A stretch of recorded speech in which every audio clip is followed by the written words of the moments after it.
आज की इस वीडियो में पॉलिटिकल साइंस के दोनों बुक्स के सारे इंपॉर्टेंट मैप क्वेश्चन मैं आपको बताने वाला हूं। अगर इस वीडियो को आप अच्छे से कर लेते हैं, सारे इंपॉर्टेंट क्वेश्चंस आपके कवर हो जाएंगे और बहुत हाई चांसेस है कि यही क्वेश्चन आपको बोर्ड एग्जाम में भी देखने को मिलेंगे। तो सीधा इस वीडियो को चालू करते हैं। अब मैं आपको ले जा रहा हूं कंप्यूटर स्क्रीन की तरफ। अगर आप ये वीडियो कर लेते हैं, इसके बाद आपको मैप वर्क की कोई भी टेंशन लेने की जरूरत नहीं है, सीधा एग्जाम देने आप जा सकते हैं। सारी की सारी इंपॉर्टेंट चीजें हम कवर कर रहे होंगे, तो सीधा वीडियो को चालू करते हैं। तो आज की वीडियो में 3 चीजें रहेंगी। सबसे पहले कि मैप वर्क करने का सही तरीका क्या है, क्योंकि बहुत सारे बच्चे एग्जाम में गलत करके आ जाते हैं, उनको पता ही नहीं होता है। दूसरे नंबर पर एक बहुत ही शानदार ट्रिक मैं शेयर करूंगा जिससे आपको मैप वर्क आसान लगने लगेगा। और आखिरी में सारे इंपॉर्टेंट क्वेश्चंस हम देख रहे होंगे। तो सबसे पहले देख लेते हैं कि मैप वर्क करने का सही तरीका क्या है। तो देखिए, आपके बोर्ड एग्जाम में या तो आपको इंडिया का पॉलिटिकल मैप देखने को मिलेगा या फिर आपको वर्ल्ड मैप देखने को मिलेगा। दोनों में से कोई भी देखने को मिल सकता है, लेकिन हाई चांसेस हैं कि आपको इंडिया का मैप ही देखने को मिलने वाला है। इसके बाद आपके मैप में चीजें मार्क्ड रहेंगी, जैसे देखिए बी, डी, नीचे आपको ए और सी भी मार्क देखने को मिल जाएगा। तो ये मार्किंग रहेंगी। और फिर आपके क्वेश्चन पेपर में क्वेश्चंस दिए होंगे, क्वेश्चन नंबर 1, 2, 3 और 4।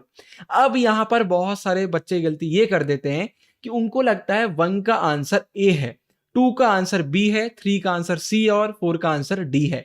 ये गलत है। 1 का मतलब ए नहीं होता है। यहां पर हमें मैचिंग करना होगा कि भाई जो पहला क्वेश्चन है कि the state where a collision led by the CPI from the government in the year 1957, तो ये कौन सा स्टेट है। तो जब हम पूरे मैप को देखेंगे, इन चारों मार्क्स को देखेंगे, तो हमें पता चलेगा कि इसका आंसर सी है, क्योंकि ये केरला में गवर्नमेंट फॉर्म हुई थी। तो हम 1 को किससे मैच करेंगे? सी से मैच करेंगे।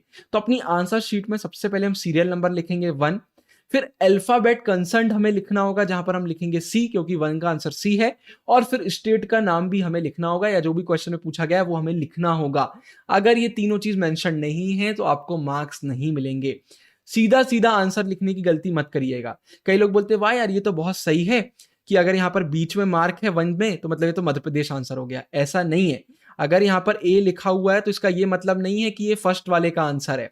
ए का मैचिंग 1 में से 4 किसी भी क्वेश्चन में हो सकता है। तो मैचिंग हमको करना है, 1 को ए समझने की गलती नहीं करना है। तो याद रखिए, एग्जाम में आपको तीनों चीजों को अच्छे से मेंशन करना पड़ेगा। अब इसके बाद मैं आपको एक बहुत ही शानदार ट्रिक बता देता हूं, थोड़ा इसको समझने का ट्राई करना, नहीं तो आप कंफ्यूज हो जाओगे। आपको इंडिया का जो पॉलिटिकल मैप है वो बहुत अच्छे से याद होना चाहिए। और वर्ल्ड मैप में जो इंपॉर्टेंट मैंने क्वेश्चन दिए हैं उसमें जितनी भी कंट्रीज आ रही हैं वो आपको पता होना चाहिए कि उनका लोकेशन कहां पर है। लेकिन सबसे पहले इंडिया का लेटेस्ट पॉलिटिकल मैप आपको बहुत अच्छे से याद होना चाहिए। इसके बहुत प्रॉफिट आपको मिलेंगे मैप वर्क में। अब जो बोल रहा हूं उसको समझने का आप ट्राई करना। यहां पर मैंने 4 जगह मार्क कर दिए। इसको मैंने लिख दिया है ए, इसको मैंने बोल दिया है बी, इसको मैंने बोल दिया है सी, और यहां पर जो बिहार है इसको मैंने बोल दिया है डी। ये 4 मैप में मार्क आ गए। मैप में स्टेट का नाम तो दिया नहीं होता है। 4 क्वेश्चन वहां पर दे दिए गए। अब मैं बोलता हूं, यहां पर एक क्वेश्चन हम सबको मालूम है, प्लान डेवलपमेंट वाले चैप्टर में हमने पढ़ा था कि फूड क्राइसिस सबसे बड़े बिहार में हमें देखने को मिले थे। तो आपको पहला क्वेश्चन जो है वो यही आया है कि फूड क्राइसिस हमें कहां देखने को मिले थे। अब मैं बोलता हूं, आपको आंसर मालूम है। आपको पता है कि फूड क्राइसिस जो है वो बिहार में देखने को मिले थे, लेकिन आपको मैप में नहीं पता बिहार कहां आता है। अब आप क्या करोगे? तुक्का लगाओगे। मैं बोलता हूं आपने तुक्का लगा दिया कि भाई इसका आंसर सी है, मतलब आपने यहां पर उत्तर प्रदेश का इसमें आंसर लिख दिया। तो सिर्फ और सिर्फ आपका एक क्वेश्चन गलत नहीं होगा, क्योंकि इसमें चक्कर में आपका दूसरा क्वेश्चन भी गलत हो सकता है। हो सकता है जो थर्ड क्वेश्चन था उसका आंसर सी था, लेकिन सी आपने कहीं और लिख दिया, तो इसमें आपने डी लिख दिया। आपके 2 क्वेश्चन गलत चले जाएंगे। समझ में आया आपको मैं क्या बोल रहा हूं? अगर आपको नहीं पता है तो बहुत दिक्कत हो जाती है। इसके बाद एक और एग्जांपल, फिर सेम क्वेश्चन है फर्स्ट कि फूड क्राइसिस कहां हुए थे, लेकिन आपको इसका आंसर अब नहीं पता। आपको नहीं पता बिहार में हुए थे। लेकिन जो सेकंड, थर्ड और फोर्थ क्वेश्चन है उसका आंसर आपको बहुत अच्छे से पता है कि इसका आंसर जो है वो ए है, इसका आंसर जो है वो सी है, और इसका जो आंसर है वो बी है। अब क्या ऑप्शन बचा? सिर्फ डी बचा। मतलब आपको बिहार का आंसर नहीं मालूम था, लेकिन आप मैप वर्क बहुत अच्छे से याद करके गए थे। आपको मालूम है डी नंबर पर बिहार दिया हुआ है, तो आप आंसर में डी लिखेंगे और यहां पर बिहार लिख देंगे, आपको मार्क्स मिल जाएंगे। तो अगर आपको स्टेट के जितने भी ये नाम है वो बहुत अच्छे से याद है मैप पर, तो बहुत फायदा मिलता है। तो सबसे पहला काम मैप के क्वेश्चन देखने से पहले आपको यही करना है कि इंडिया का पॉलिटिकल मैप आपको बहुत अच्छे से याद होना चाहिए। आई होप मैंने आपको कंफ्यूज नहीं करा है, मेरी बात को आप समझ गए होंगे। अब आगे बढ़ते हैं, इंपॉर्टेंट क्वेश्चन की तरफ आगे बढ़ते हैं। तो एक चीज क्लियर कर देता हूं, ऐसा नहीं करूंगा कि आपको वीडियो में इंपॉर्टेंट क्वेश्चन देके चला जाऊंगा, डिस्क्रिप्शन में आपके लिए पीडीएफ भी डाल रहा हूं। अब इनको पढ़ने में मैं अपना टाइम वेस्ट नहीं करूंगा, ना ही आपका करूंगा। लेफ्ट साइड में आपको क्वेश्चंस देखने को मिल जाएंगे, राइट साइड में आपको इनके आंसर देखने को मिल जाएंगे।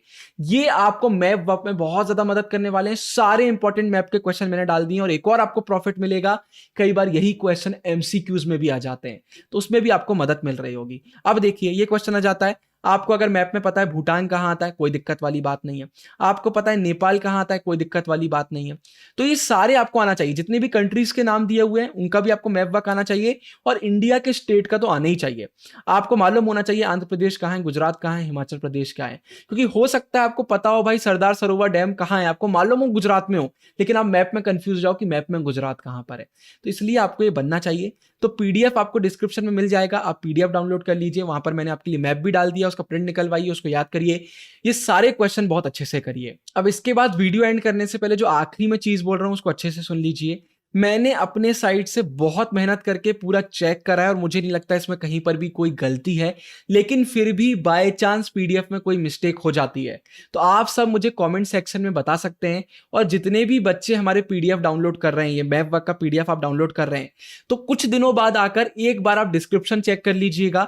अगर कोई मिस्टेक निकलती है तो डिस्क्रिप्शन में मेंशन कर दूंगा कि पीडीएफ में मिस्टेक थी, और नीचे नए पीडीएफ का मैं आपके लिए लिंक डाल दूंगा। वैसे 99% चांसेस है कि कोई भी गलती नहीं है, लेकिन फिर भी आपके लिए अगर बाय चांस कुछ ऐसा हो जाता है तो एक बार 4-5 दिन बाद आकर आप डिस्क्रिप्शन जरूर से चेक कर लीजिएगा, आपको वहां पर नया पीडीएफ मिल जाएगा। नहीं, अगर कुछ भी नहीं लिखा है इसका मतलब है कि कोई भी मिस्टेक नहीं थी।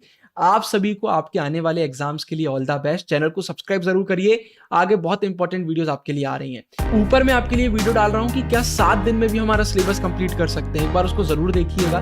ये वीडियो पसंद आई हो तो लाइक कीजिएगा, कमेंट करिएगा, आगे जिन भी टॉपिक्स पर आपको वीडियो चाहिए